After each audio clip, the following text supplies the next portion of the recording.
Nous allons voir comment définir tes propres fonctions. Donc une fonction, c'est une des meilleures façons de regrouper du code. Alors imaginons qu'on a un programme qui a besoin de dire bonjour un grand nombre de fois. Alors on pourrait faire un copier-coller de cette instruction, mais ici on va utiliser une fonction. Donc on va définir une fonction, donc j'utilise le mot-clé def.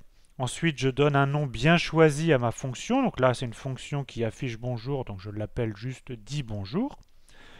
Ensuite on a besoin d'écrire une parenthèse ouvrante, une parenthèse fermante, on verra pourquoi un peu plus tard, et ensuite deux points. Ça c'est l'entête de ma fonction, et maintenant je dois préciser dans un bloc indenté que fait ma fonction. Ah bah alors là, ma fonction, on a dit qu'elle affiche juste bonjour. Donc je fais print de ma phrase. Et ma fonction est terminée. Pour signaler que ma fonction est terminée, j'utilise le mot-clé return. Alors voyons ce que fait mon petit programme. Si je lance mon programme, bah, vous voyez, il ne fait rien du tout. Pourquoi il ne fait rien? J'ai défini une fonction, mais je ne l'ai pas appelée, je ne l'ai pas demandé à ce qu'elle soit exécutée. Donc c'est normal qu'il ne fasse rien. Donc si je veux qu'elle soit exécutée, il faut que j'appelle ma fonction comme n'importe quelle fonction Python. Donc dis bonjour avec ici les parenthèses vides. Je relance mon programme et là, ce coup-là, il m'affiche bien bonjour le monde. Donc l'intérêt d'avoir défini ça dans une fonction, c'est que si je relance mon programme dit bonjour et que je demande l'appel ici deux fois, il va m'afficher deux fois. Et si je change ici dans ma fonction bonjour toi et que je relance mon programme, il va m'afficher deux fois bonjour toi. Bien évidemment, je peux utiliser cette fonction-là maintenant comme n'importe quelle fonction Python. Donc je peux par exemple demander d'afficher dans une boucle 10 fois bonjour, et il va m'afficher 10 fois bonjour.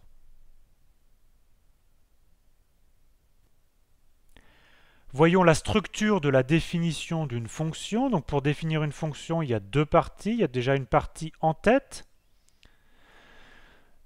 qui donne le nom de la fonction.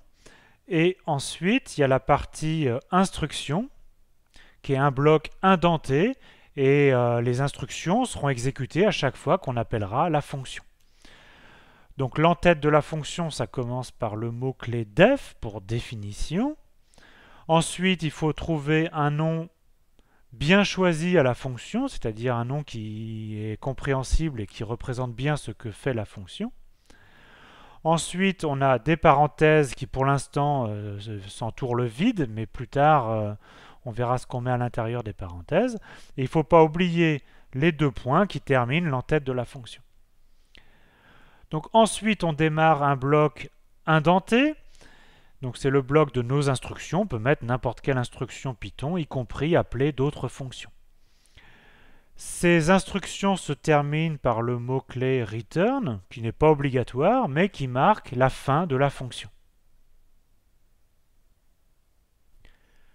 Voyons un exemple. J'aimerais une fonction qui affiche les carrés des premiers entiers. Alors dois donc définir une fonction, j'utilise le mot-clé def, ensuite je donne un nom intelligent à ma fonction, donc là ici elle affiche des carrés, donc je l'appelle tout simplement affiche carré. Ensuite des parenthèses vides, et on n'oublie pas de terminer l'entête par deux points. Maintenant je commence le bloc de mes instructions, donc un bloc indenté, donc là je veux faire une boucle qui affiche les premiers carrés. Donc je vais prendre une variable i qui va aller de 0 à 9. Et donc pour chaque i, je veux afficher i au carré. Donc je vais afficher i étoile étoile 2.